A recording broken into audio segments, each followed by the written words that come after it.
नमस्कार मित्रांनो, तुमचं आपल्या चॅनलमध्ये स्वागत आहे। आज आपण GNM फर्स्ट इयर मधला स्केलेटल सिस्टम हा चॅप्टर पाहणार आहोत। मित्रांनो, हा चॅप्टर खूप महत्त्वाचा आहे। एग्जाममध्ये बऱ्याच वेळा पाहायला मिळतो म्हणजे एग्जाममध्ये येतोच। तर बघूया आपण स्केलेटल सिस्टममध्ये काय आहे। व्हिडिओ स्किप न करता शेवटपर्यंत बघा। तर त्याची प्रस्तावना पाहूया।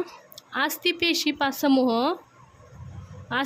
समूह म्हणजेच बोन टिश्यू या टिश्यूपासून मानवी हाडाची निर्मिती होते व वेगवेगळ्या प्रकारच्या हाडापासून तयार झालेल्या सांगड्याची मानवी आकृती तयार होते। तर अस्थिपेशी काय आहे? ही एक बोन टिश्यू आहे। मानवी हाडाची निर्मिती वेगवेगळ्या प्रकारच्या हाडापासून तयार झालेला आहे। जो आपला एक मानवी शरीर आहे तो वेगवेगळ्या हाडापासून तयार झालेला आहे। चपटे हाड असतात शरीरामध्ये, लांब हाडे असतात, आखूड हाडे असतात। अशा प्रकारे आपण एक एक हाडे पुढे पाहणार आहोतच। तर अजून काय, शरीरातील सर्वच महत्त्वाच्या अवयवांना संरक्षण देण्याचे व स्नायूच्या मसल्स सहाय्याने हालचाल करण्याचे महत्त्वाचे कार्य हाडामध्ये शक्य होते आणि म्हणूनच अस्थिसंस्थांचा अभ्यास करण्यासाठी प्रथम आपणास हाडाचे प्रकार व रचना समजून घेणे महत्त्वाचे आहे। तर आपण हाडाचे प्रकार कोणकोणते आहेत ते पाहूया। Types of bones. हाडाच्या निर्मितीतील पडलेले प्रकार एकूण 3 असून हाडाच्या आकाराप्रमाणे पडलेले प्रकार एकूण 4 आहेत। हे पुढील प्रमाणे आहेत। तर काय आहे हाडाच्या निर्मितीतील पडलेले प्रकार? Types bone productions of tissue. तर पुढं काय आहे बघा, मेम्ब्रेन। नंबर 1 आहे हाडाच्या निर्मितीवरून पडलेले प्रकारामध्ये नंबर 1 आहे मेम्ब्रेन्स बोन। तर गर्भावस्थेमध्ये साधारण 3 ते 6 आठवड्याच्या कालावधीत प्रथम विशिष्ट प्रकाराचे मेम्ब्रेन आणि तंतुमय म्हणजेच फायबर टिश्यू पासून चपटी हाडे तयार होतात। तर फायबर टिश्यू पासून कसे चपटी हाडे तयार होतात। नंबर 2 आहे कार्टिलेज बोन्स। कार्टिलेज बोन कशा असतात बघा, गर्भावस्थेत 3 ते 6 आठवड्यांच्या काळात गर्भाच्या लांब हाडाच्या ठिकाणी कार्टिलेज टिश्यूपासून प्रथम इपिफायसिस, डायफायसिस व मेटाफायसिस हे लांब हाडाचे मुख्य 3 भाग कार्टिलेजच्या आधाराने तयार होतात व नंतर त्याचे कॅल्शियमच्या सहाय्याने लांब हाडात रूपांतर होते। तर कार्टिलेज बोन मध्ये काय आहे बघा, गर्भावस्थेत जेव्हा बाळ गर्भात असतो 3 ते 8 आठवड्याच्या काळात, तेव्हा गर्भाच्या लांब हाडाच्या ठिकाणी कार्टिलेज टिश्यूपासून बाळाच्या शरीरामध्ये जो तयार होतो तो कार्टिलेज टिश्यूपासून तयार होतो। त्याला प्रथम इपिफायसिस, डायफायसिस, मेटाफायसिस हे लांब हाडाचे 3 कार्टिलेज आधारे तयार होतात व नंतर कॅल्शियमच्या सहाय्याने त्या हाडात रूपांतर होते। तिसरा काय आहे सिस्मॉइड बोन। हे कसे असतात हे बघा, ही हाडे मुख्यतः करून टेंडन्सपासून म्हणजे स्नायुबंधापासून तयार होत असून पटेला सिस्मॉइड हाडामुळे गुडघ्याच्या सांध्याचे नी जॉईंट संरक्षण होते। तर सिस्मॉइड बोनमध्ये काय आहे, हे हाडे मुख्यतः करून काय आहे टेंडनपासून स्नायूपासून तयार झालेला आहे। पुढे पाहूया आपण एक प्रकार पाहिला हाडाच्या निर्मितीवरून पडलेले प्रकार। आता दुसरा पाहणार आहोत हाडाच्या आकारावरून पडलेले प्रकार। तर काय आहे आखूड हाडे। आकारावरून कसे आहेत आखूड हाडे, लांब हाडे, फ्लॅट बोन, चपटी बोन, अनियमित बोन हे पुढे आहेत। पाहूया एक एकची काय काय आहे। आखूड बोनमध्ये काय येते बघा, आखूड म्हणजेच लहान हाडे। कॉन्सल्स बोन टिश्यूपासून बनलेले असल्यामुळे हलकी परंतु मजबूत असतात, म्हणून आखूड हाडाचा वापर जास्त मजबूतपणे करता येतो। उदाहरणार्थ मनगटातील शक्तीचा वापर। हे फक्त हाडाचे प्रकार फक्त 5 मार्कासाठी पण विचारले जाऊ शकतात बरं। तर आखूड हाडे बघितलं आपण, लांब हाडे पाहूया। लांब हाडे कशा असतात, अतिशय मजबूत अशा कॉम्पॅक्ट बोन टिश्यूपासून लांब हाडे बनलेले असतात. लांब हाडाच्या दोन्ही टोकाकडील भाग हा रुंद असून कॉन्सल्स बोन टिश्यूपासून हा तयार झालेला असतो. लांब व चपट्या हाडाच्या कॉन्सल टिश्यूमध्ये लाल रक्तपेशी म्हणजे RBCची निर्मिती होते. तर RBCची निर्मिती कुठे होते बघा? चपट्या व लांब हाडाच्या कॉन्सल टिश्यूमध्ये बघा RBC निर्मिती होते. हे हाड कसं एकदम मजबूत असतो. कॉम्पॅक्ट जे टिश्यू आहे ना त्याच्यापासून हा बनलेला आहे. लांब हाडाच्या दोन्ही टोकाकडील भाग हा कसा असतो? रुंद. आणि कोणत्या बोनपासून बनलेला आहे? कॉन्सल्स बोन टिश्यूपासून तयार झालेला आहे हा लांब हाड. तर पुढे काय आहे? मानवाच्या देहभागापासून जो अवयव जास्त लांब व उंच जातो तो अवयव लॉंग बोनच्या आधारेच, उदाहरणार्थ हात व पायाची हाडे ही लांब हाडे म्हणून गणली जातात. प्रत्येक लांब हाडाला टोकाच्या ठिकाणी पसरट भागावर विशिष्ट असा वक्र किंवा बाक आढळतो. त्या वक्रतेमुळे हाडाचा बळकटपणा वाढतो. तिसरा बोन कोणता आहे? Flat bone. फ्लॅट बोन कशा असतात? Heap joint. फ्लॅट बोन प्रामुख्याने कॉम्पॅक्ट व कॉन्सल्स बोन टिश्यूपासून बनलेला असून compact bone टिश्यूच्या आवरणामध्ये consoles bone tissue आढळतो. कोणता बोन आढळतो? Consoles बोनमध्ये compact बोनचा tissue. निसर्गातच हे हाडे रुंद, आबडधोबड व चढउतार असलेले असल्यामुळे लांब हाडा इतकी मजबूत असतात. शरीरास लागणाऱ्या हिमोग्लोबिनची प्रक्रिया चपट्या हाडाच्या कॉन्सल टिश्यूमध्ये विशेषतः बोन मॅरोद्वारे सुरू होते. म्हणूनच बोन मॅरोचे प्रमाण कमी झाल्यास बोन मॅरो ट्रान्सप्लांट म्हणजेच बोन मॅरोचे प्रत्यारोपण चपट्या हाडामध्ये केले जाते.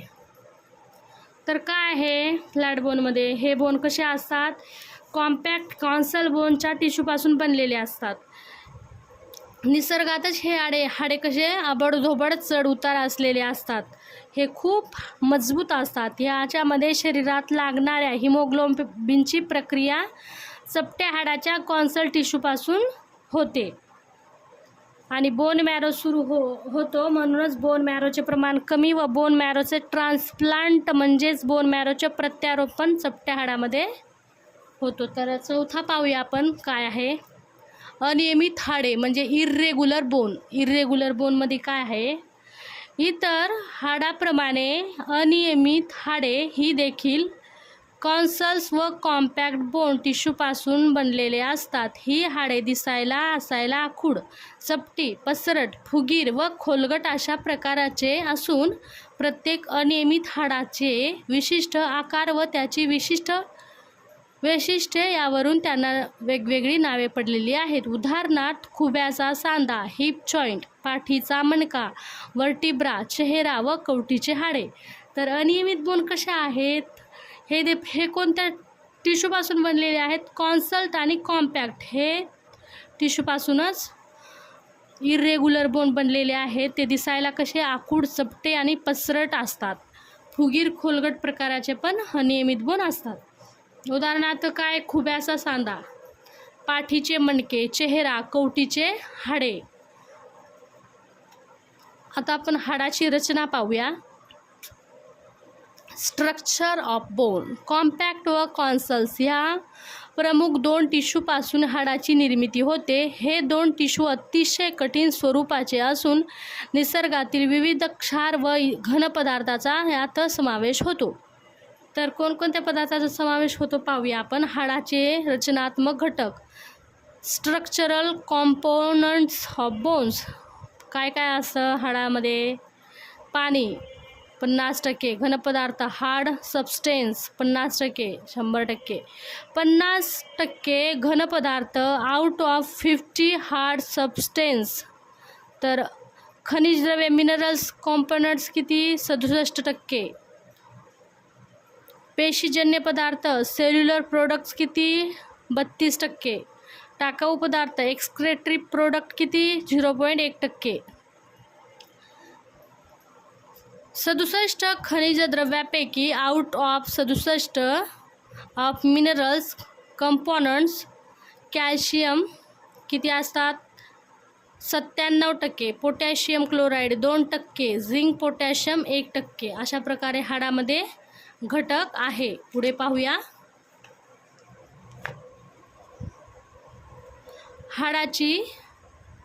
हाडाची सर्वसाधारण रचना पाहूया. Cross structure of bones.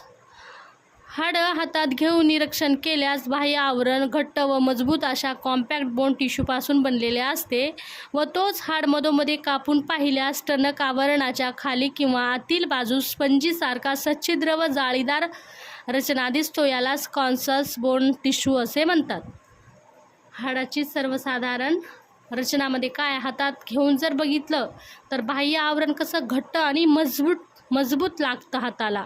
आणि हाताच्या मधोमध जर हाडांना जर मधोमध कापून पाहिल्यास त्याच्यामध्ये कसं आतील बाजूला स्पंजीसारखा सच्छिद्र जाळीदार दिसतो आपल्याला, जर त्याला हाडाला कापून बघितलं तर पुढे पाहूया. कॉन्सल्स बोन टिश्यूमध्ये असणाऱ्या कॅव्हिटीमध्ये लाल रंगाचा बोन मॅरो आढळतो. सविस्तर रचना पुढील प्रमाणे. Compact bone tissue. सगळे बोन हे कॉम्पॅक्ट टिश्यूपासूनच बनलेले आहे. तर आपण कॉम्पॅक्ट काय आहे पाहूया. कॉम्पॅक्ट टिश्यू कोणत्या हाडाची बाहेरील बाजू अथवा कवक कॉम्पॅक्ट टिश्यूपासून तयार झालेला असून या टिश्यूमुळे हाडाला कठीणपणा व बळकटीपणा येतो. तर यामुळे काय, या टिश्यूमुळे काय सगळ्या हाडाला कठीणपणा आणि बळकटपणा येतो. नंबर 2 पाहूया. Consoles bone tissue. Consoles bone हा बोन टिश्यू स्पंजीप्रमाणे जाळीदार, हलका व सच्छिद्र असतो. लांब, आखूड व चपट्या हाडांमध्ये बोन टिश्यू कॉम्पॅक्ट बोन टिश्यूने वेष्टलेला आहे. Bone marrow. बोन मॅरोमध्ये काय आहे, यालाच मराठी भाषेत अस्थिमगज असे म्हणतात. मानवी हाडामध्ये 2 प्रकारचे बोन मॅरोच असतात. अस्तित्व असूनही रेड बोन मॅरो व येलो बोन मॅरो हे प्रामुख्य आहे. Red bone marrow. Red bone मॅरोमध्ये काय आहे बघा. कॉन्सल्स बोन टिश्यूमध्ये जाळीदार रचनेत समूहबद्ध झालेल्या व स्पंजीप्रमाणे दिसणाऱ्या टणक भागामध्ये रेड बोन मॅरो आढळतो. टणक भागामध्ये काय रेड मॅरो आढळतो. या रेड बोन मॅरोमध्ये तांबड्या रक्तपेशीची व पांढऱ्या रक्तपेशीची निर्मिती होते. तसेच रक्तातील रक्तबिंबिका म्हणजेच प्लेटलेटची अपरिपक्व अवस्थेतील निर्मिती देखील रेड बोन मॅरोमध्ये होते. तर कोणकोणत्या पेशीची निर्मिती बोन मॅरोमध्ये होते. तांबड्या रक्तपेशी म्हणजेच RBC, WBC, प्लेटलेट्स ह्या तिन्ही पण हाडामध्ये यांचा तयार होतात या. तर पुढे पाहूया. येल्लो बोन मॅरोमध्ये काय आहे. येल्लो बोन मॅरो हे बघा हाड आहे, हे वरचा जो भाग आहे त्याला फियाफायसिस म्हणतात. हे जो भाग आहे याला मेटाफायसिस म्हणतात. इथून ते एवढ्या भागाला येल्लो बोन मॅरो म्हणतात. याला कॉन्सल्स बोन टिश्यू म्हणतात. याला साफ्ट म्हणतात. डायफायसिस पेरिओस्टियम म्हणतात. हे मधला भाग आहे बघा, ही बाहेरची त्वचा, याला बारसा, हे घोटा आहे पायातला, पटेला, बारसा, पेटलार लिगामेंट आहे ही, लारसा, इकडून फॅट सेल्स, कॉन्सल टिश्यू मधील red bone marrow, consul ligaments, आणि हे जो आहे त्याला कॉन्सल टिश्यू मधील रेड बोन मॅरो म्हणतात. हे बघा इथं रेड बोन मॅरो आहे, इथं पण आहे रेड बोन मॅरो. तर येलो बोन मॅरोमध्ये काय आहे पाहूया. मानवी रक्ताच्या पांढऱ्या रक्तपेशीचा प्रमुख घटक असलेल्या ग्रेन्युलोसाइड म्हणजेच रक्तकणिका पेशीच्या निर्मिती येलो बोन मॅरोमध्ये होतो. पिवळा अस्थिमगज शक्यतो मेदपेशी म्हणजे ॲडिपॉज टिश्यू व भरपूर रक्तवाहिन्यांनी छिदलेला असतो. लांब हाडाच्या पोकळीमध्ये म्हणजेच मेडुलरी कॅनलमध्ये पिवळा अस्थिमगज विशेषतः आढळतो. टिप काय आहे. मानवाप्रमाणे येलो बोन मॅरो हा बोकड, म्हैस, बैल व इत्यादी प्राण्यामध्ये व पारवा, कबूतर, कोंबडा, मोर अशा पक्ष्यामध्ये देखील लांब हाडामध्ये आढळतो.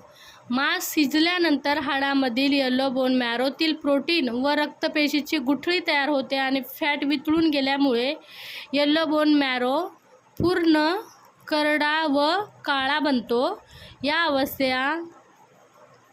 ही अस्थि मगजामध्ये यकृताप्रमाणे म्हणजे कलेजा, प्रोटीन, विटॅमिन्स भरपूर प्रमाणात असतात. तर पुढे काय आहे, पेरिओस्टियम व एंडोस्टियम. मनुष्य प्राण्यातील सर्व हाडे बाहेरील व आतील बाजूने पातळ परंतु मजबूत अशा अस्थि आवरणाने वाढलेला असतात.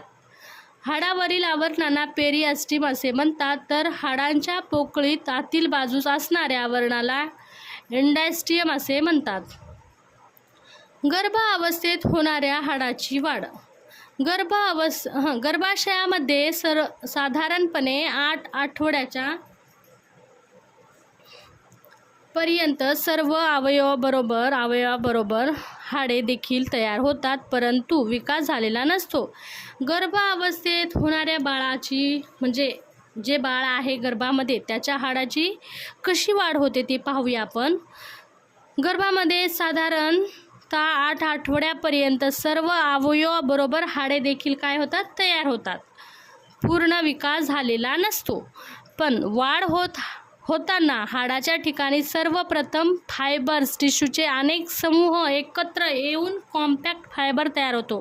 बघा किती इम्पॉर्टंट आहे ना. वाढ होताना जेव्हा बाळाची वाढ होते, म्हणजे हाडाची वाढ होते, तेव्हा सर्वप्रथम काय येते तिथे, फायबर टिश्यूचे अनेक समूह एकत्र येऊन कॉम्पॅक्ट फायबर तयार होतो. कॉम्पॅक्ट काय फायबर तिथे तयार होतो. नंतर कॉम्पॅक्ट फायबर टिश्यूंना रक्तपुरवठा मुबलक असल्याने सर्वप्रथम चपट्या हाडाची पटल तयार होतात. नंतर हाडाची निर्मिती पटलाच्या मध्यम भागापासून सुरू होऊन तेथे बोन सेल्स म्हणजेच अस्थिपेशी तयार होतात. अस्थिपेशी व मेम्ब्रेन यांच्या समूहास मेम्ब्रेन बोन टिश्यू असे म्हणतात. या मेम्ब्रेन्स बोन टिश्यूभोवती घट्ट व सच्छिद्र पेशी समूह तयार होतो.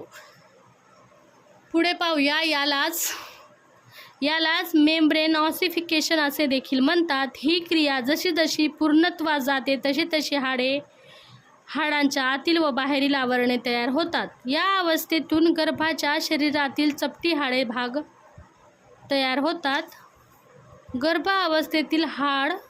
गर्भावस्थेतील लांब हाडाची निर्मिती कशी होते बघा.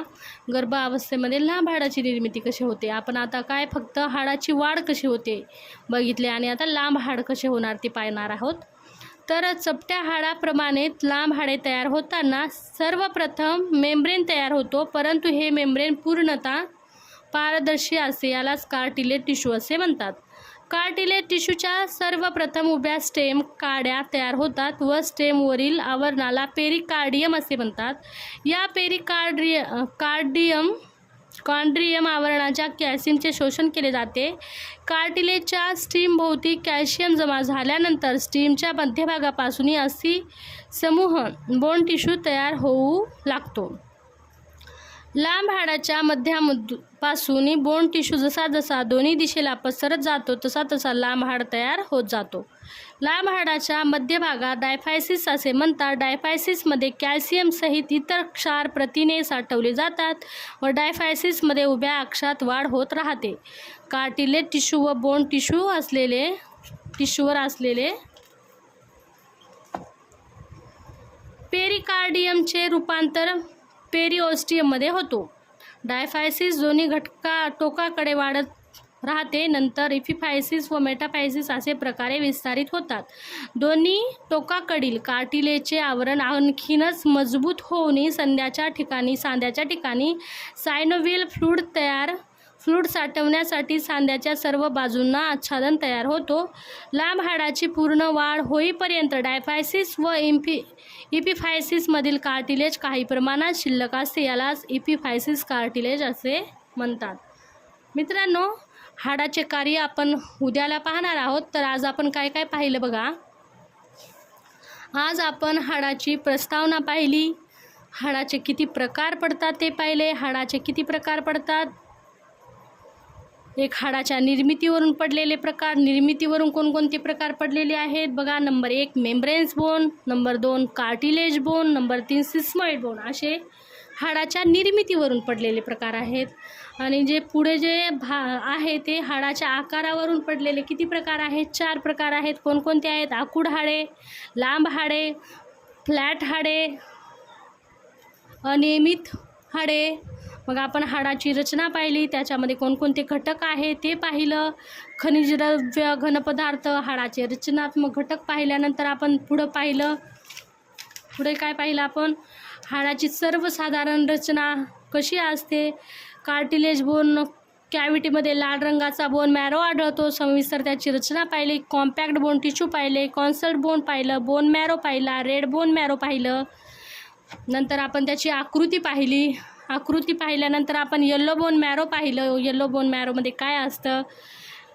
नंतर पेरिओस्टियम व एंडोस्टियम पाहिलं. गर्भावस्थेत होणारी हाडाची वाढ पाहिली. गर्भावस्थेत लांब हाडाची निर्मिती कशी होते हे पाहिलं. आपण उद्याला हाडाचे कार्य पाहणार आहोत. मित्रांनो, व्हिडिओ आवडला असेल तर व्हिडिओला लाईक करा, मित्रांना शेअर करा. असेच इम्पॉर्टंट कंटेंट नियमित पाहण्यासाठी चॅनलला सबस्क्राईब करा. भेटूया नेक्स्ट व्हिडिओमध्ये. Bye bye.